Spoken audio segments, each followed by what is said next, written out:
Hey, how's it going? I'm here on my run. I'll show you the scenery a little bit. Today is quite warm actually. It's about 0 degrees. Snow is melting. Today's workout is Fartlek. Yes, it's Swedish. Fartlek. Swedish is a second official language in Finland. Did you know that? Jag heter Susanna. And my Swedish is a bit rusty, but I can still say my name. Anyways, today it's a speed play, like I said, Fartlek.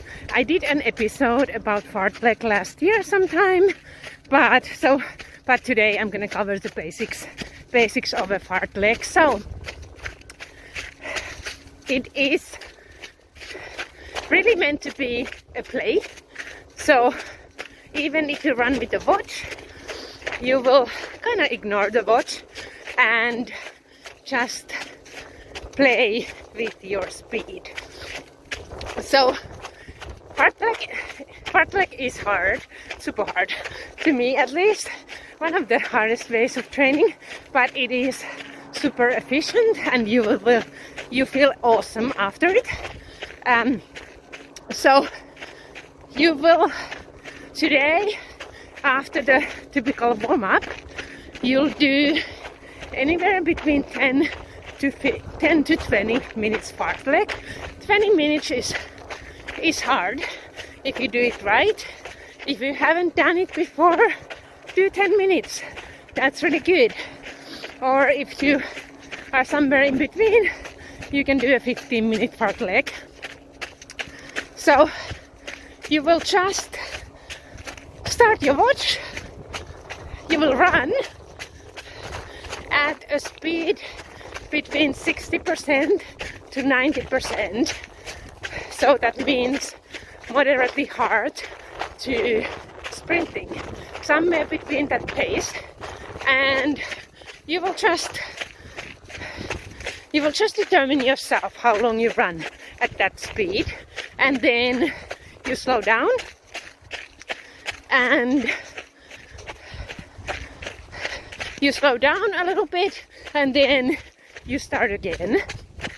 So the difference to interval training, what we have done is that between the intervals you have been usually walking.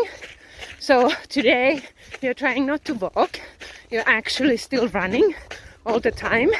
Maybe you slow down to a jog, but you're not walking. Another difference is that in intervals we try and keep the same pace during the intervals, whereas today you are playing with the speed. So you will be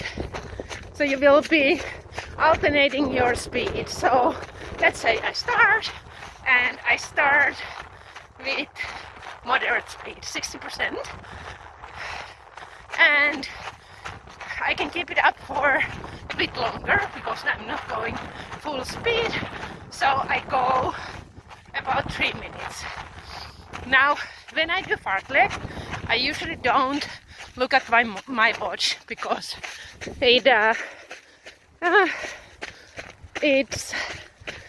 it's hard, and it only gets harder if I keep looking at my watch. Like, oh, I've only done 3 minutes, like 17 more to go. I will just feel, it will just mentally kill me. So what I do is I start running and then I determine that, oh, I'll run until that curve in the road, or I'll run until that lamppost, and then I slow down. So mentally I have a goal, and then once I reach that goal, that milestone, I will slow down. I will let my heart rate catch up, but not fully. So I will let my heart rate go down, but not fully. So I'm still kind of huffing and puffing when I'm starting my next speed interval. And maybe the next one I'm like, okay, I'm gonna do shorter, but I'm gonna do faster speed. So I accelerate to about 80 to 90 50% sprint, and that means I can only do it like for say 30 seconds roughly. Short milestone this time, and then again I will slow down, and that's how you. Now the days are getting longer and weather is getting warmer, so I'm wondering if any of you are doing these trainings, and if any of you have goals, send me a message what your goals are in terms of running. What would you like to achieve? How many times a week are you running? And we go from there.